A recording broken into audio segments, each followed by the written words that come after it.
Good morning and welcome everyone to today's webinar. EAM Masters and Ventureforth are pleased to present Oracle's roadmap for EAM and cloud maintenance.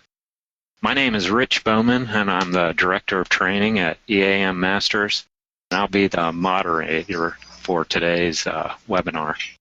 Today's webinar will be presented by Charles Farnell, President of Ventureforth, along with Jay West, President of EAM Masters. Before we get started, just have a few housekeeping items to cover. All the attendees, you'll be muted throughout the presentation, but please use the GoToMeeting panel to type in any questions that you have as we go through, and we will address all those at the end of the session.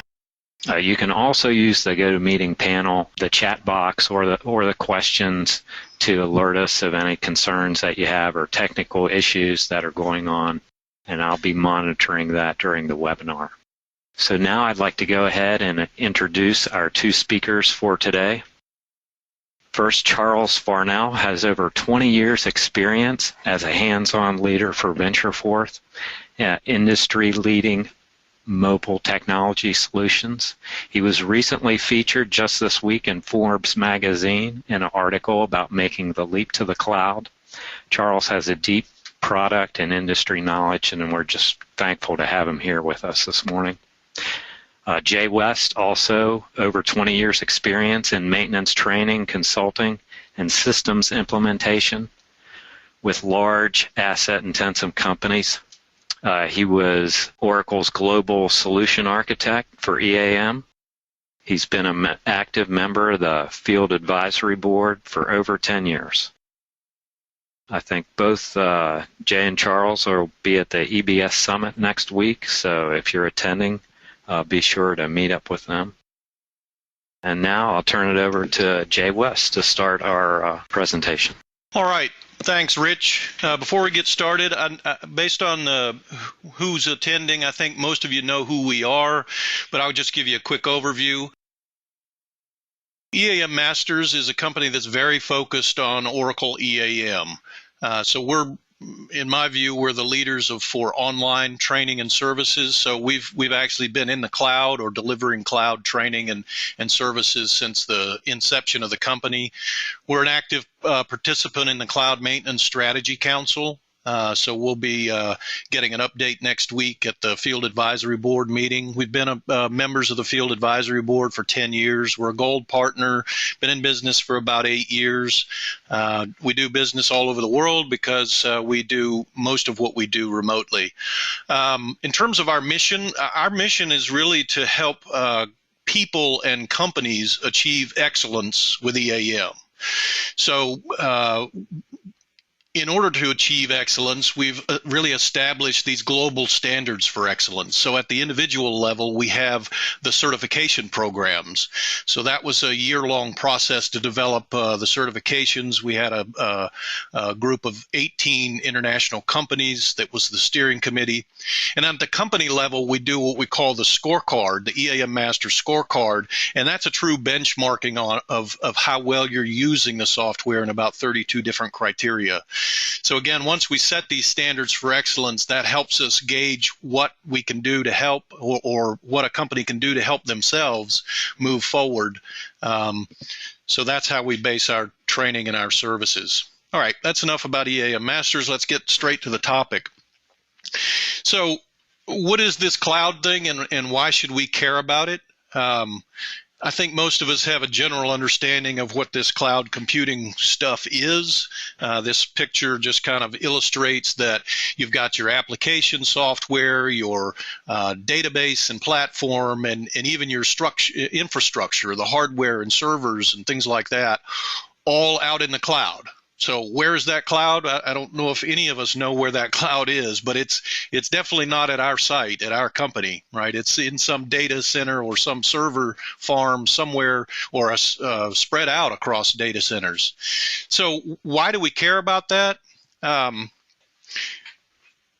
When comparing on-premise software to cloud computing, it really is going to be a paradigm shift in terms of the way that the applications are supported and deployed. This image on the left here kind of gives you a good understanding of the difference. So if you think of of an iceberg, you've got this part that's showing above the surface, and that represents the overt or the apparent software cost. It's either a license agreement for on-premise or some subscription fee for cloud computing, but that's really literally the tip of the iceberg in terms of what it costs to actually keep the software up and running and supported and upgraded and so forth. So the big difference between on-premise and cloud computing is that all of that stuff under the surface that has to be done every day and every week in the IT organization to support that software is drastically reduced. So that's why companies are they care about it, and that's why all of the hype and marketing and the things that are going on. It really is a paradigm shift and a dramatic improvement in productivity for the whole IT organization. So the business benefits for cloud computing, we usually have either zero or very low upfront costs, right? Because it's a subscription fee. We have much lower cost and complexity for an implementation. So the configuration and certainly the technical parts are much easier. We also have a lower cost and complexity of upgrades, and perhaps those upgrades would be more frequent because we might make point moves forward slowly, and it's not as painful as a traditional on-premise upgrade. And finally, the fourth bullet, and maybe the most important one, or the one that drives businesses to the cloud, is that they can focus on their business and the things that makes their business successful rather than having to worry about all of these IT things. So those are the real benefits. In terms of us as Oracle EBS customers, kind of bringing it closer to home, why should we care about the cloud? Number one reason is that Oracle's going to the cloud, and they're going to the cloud at full speed. If you haven't recognized that, then maybe you haven't been to one of the summits or an Oracle event. But it's not just Oracle. It's really all of the major software companies are pushing very hard to get to the cloud. They're racing each other to get to the cloud. So as Oracle customers, we need to understand that Oracle expects us to migrate to the cloud eventually. So we need to stay informed and we need to have a plan, because that word eventually, maybe the timing might be different from company to company, but the concept is eventually Oracle expects everybody to move to the cloud.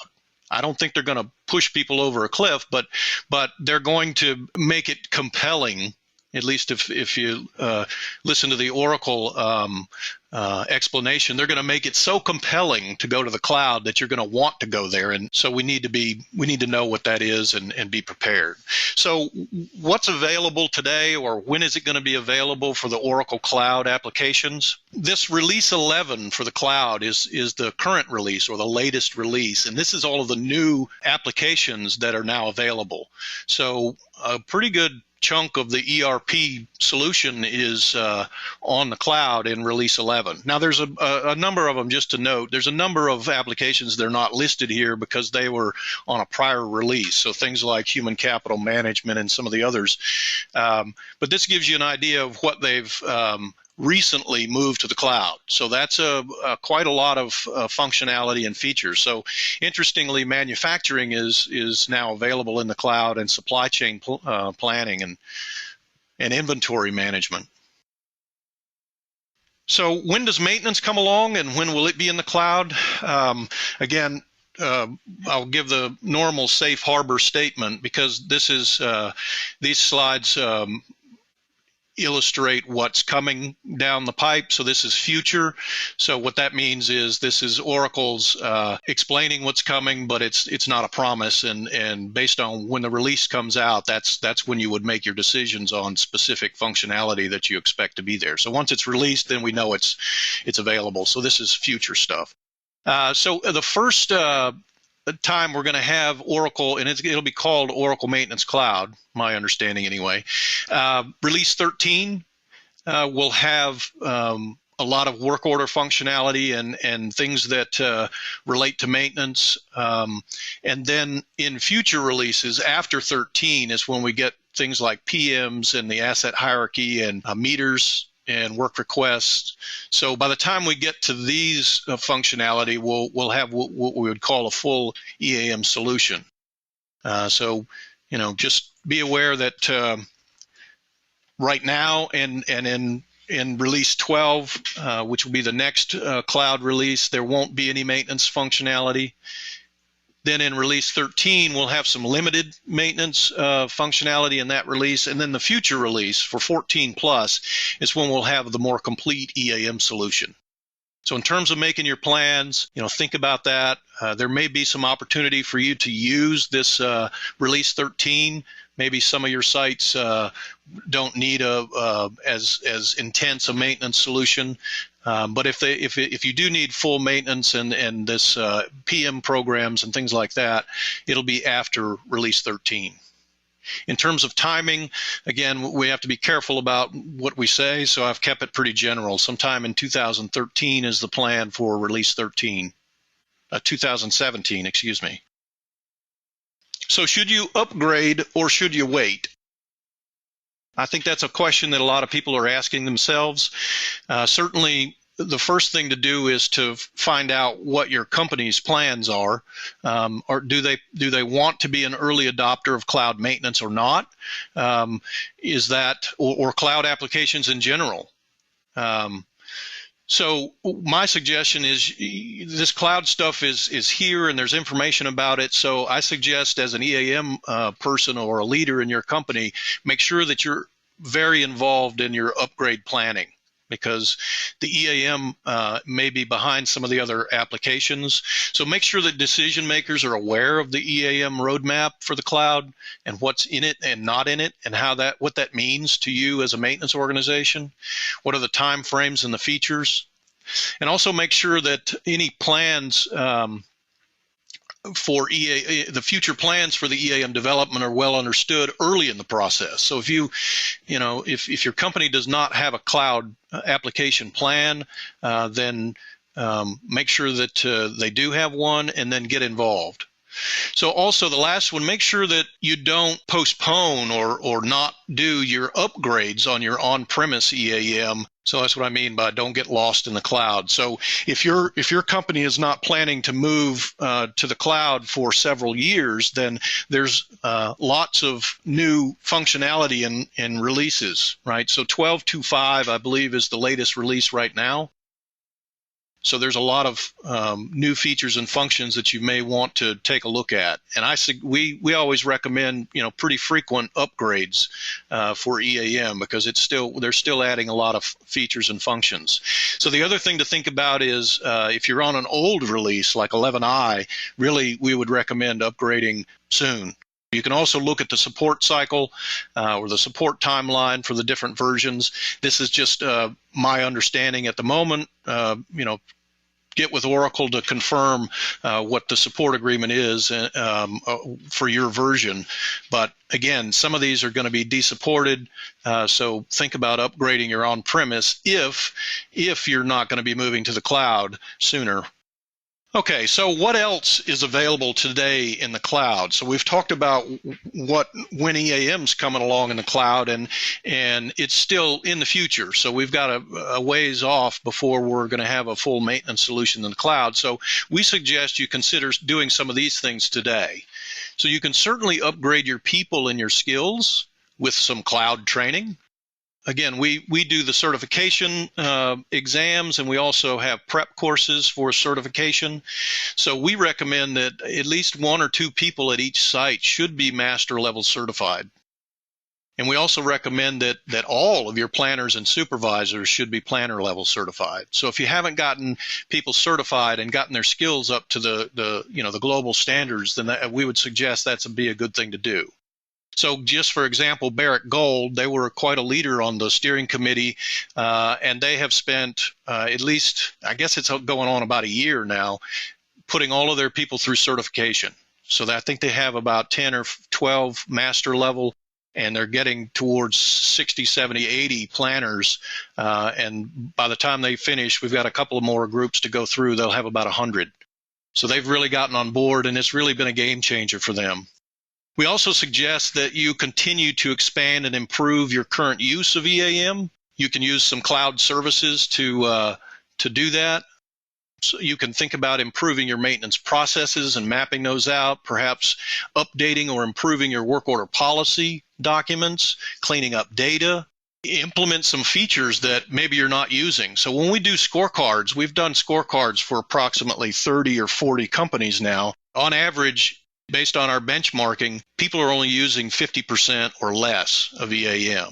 So there's a handful that might be using above 60%, but the mean or the average is 50%. So usually 50% is not really enough.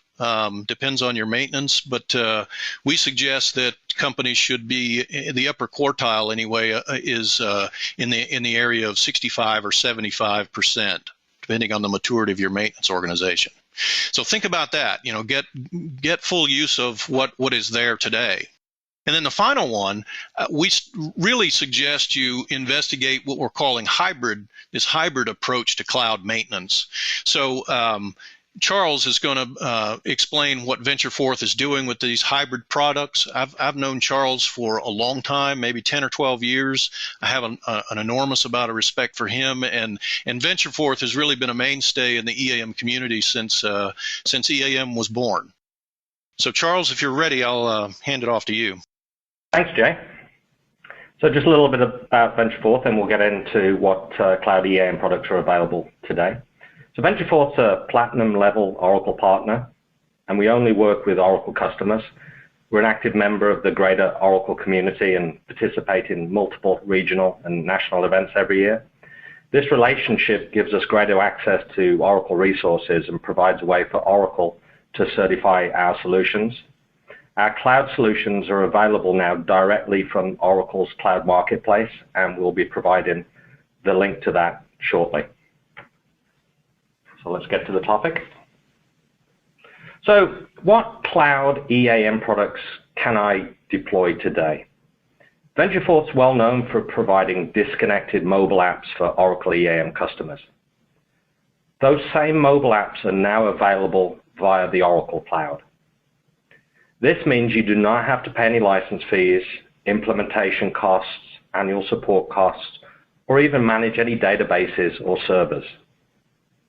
With the Ventureforth cloud solution that runs on the Oracle public cloud, you only pay a subscription fee per user, and you only pay for what you use.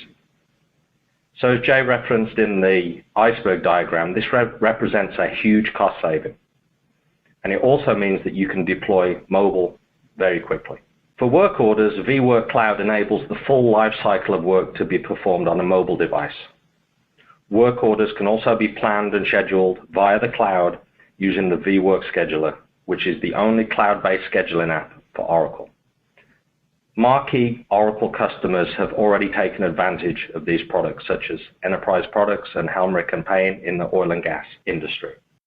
Assets can also be tracked and audited using vAudit. This app is used by the Department of Defense and the Smithsonian Institute.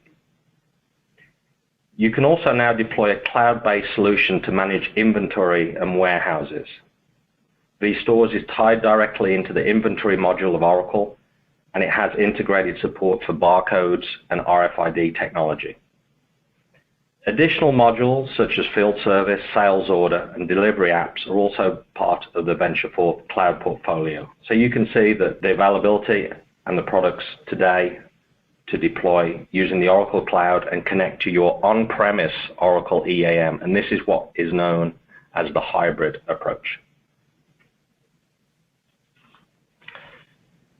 In this graphic, you can see that as a customer, you can access our cloud solutions directly via cloud.ventureforth.com or the Oracle Cloud Marketplace.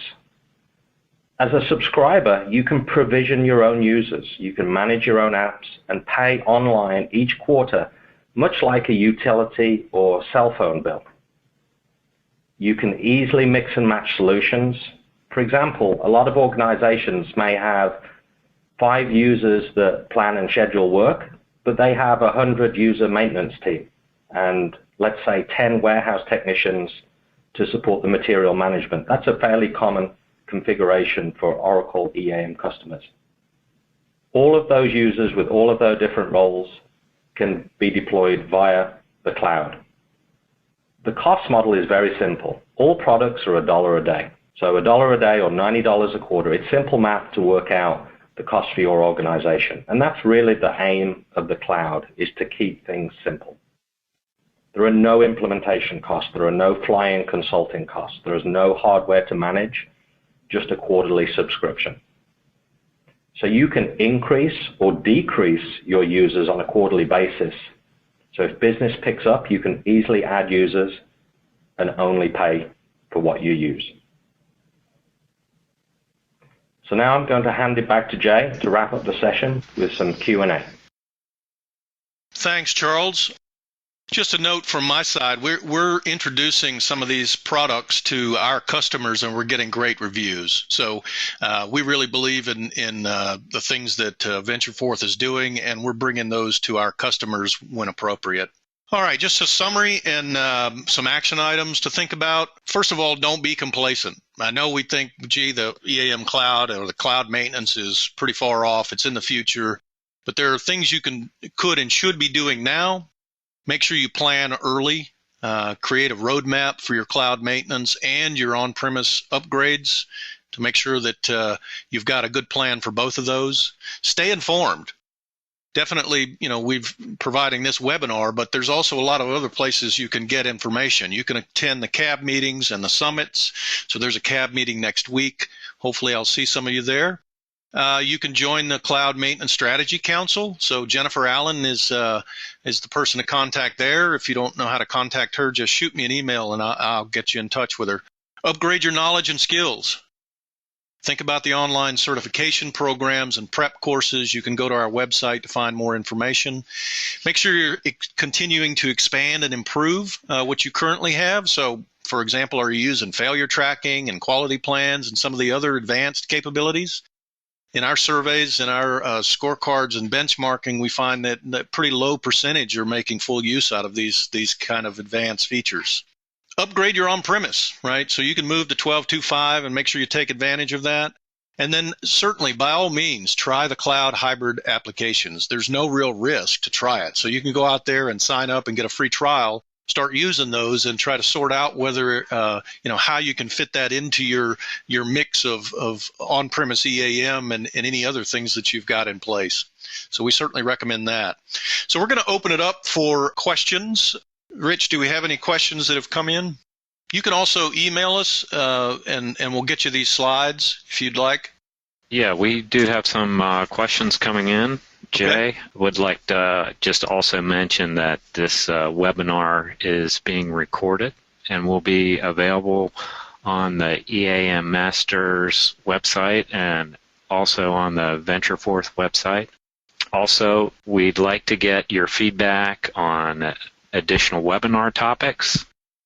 Please send us an email. We can get you copies of these slides and get your feedback. Here's a question that came in.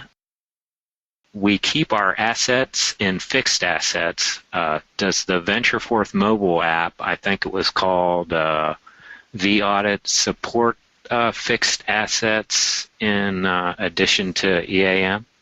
It does. It supports the EAM module with their assets, and fixed assets is standalone. And it's probably worthwhile me mentioning that Oracle to us is Oracle, PeopleSoft, and JD Edwards. So there are asset auditing solutions for those products as well. Any other questions? I see one in there about something about how hard is it to point to the cloud. I think it's probably around what does it take to provision or implement one of these cloud products. Do you want to address that, Charles? Yeah, absolutely, Jay. So the goal is really to be able to provision the software without any interactions with Ventureforth. So the customer can go to the sign-up page at cloud.ventureforth.com or the Oracle Marketplace and go through a series of steps online to download some components that provide the tunnel from e-business suite to the Oracle public cloud. And that's a secure technology. It can all be provisioned in about an hour if all things go well and all passwords are available and the network admin is available. The argument obviously is that it's a day or two as opposed to a 3, 6, or 9 month implementation, and that's really where the value is. And I assume, Charles, that they could provision that and connect it to a test instance if they want to try it out or play with it for a period of time using one of your free trials. Yeah, absolutely. So that's really the way that the free 30-day trial works, is that you can sign up online and we'll hook up the cloud solution to a non-production EBS instance and provide you a little bit of training on the product, although it's pretty simple to use, get you going, and then within that 30 days you can make the switch over to production. Excellent. Any other questions coming in? Question is, if I have 100 technicians, my cost is under $40,000 per year. There's no other additional costs for the module? Yeah, that's right. So it's essentially $1 a day or $360 per year per user. So that's the basic math, maybe $36,000 per year, but there are no additional fees. That includes absolutely everything. And of course, this is a cloud solution or a cloud infrastructure that is provided by Oracle. It's not provided by Ventureforth or EAM Masters. This is a public cloud that's provided by Oracle. So you can, rest assured that the databases, get backed up and the servers stay up and all of that good stuff. Excellent. Anything else, Rich, before we close it out? That's it for the questions? That's it. All right. Well, thank you, everyone, for participating.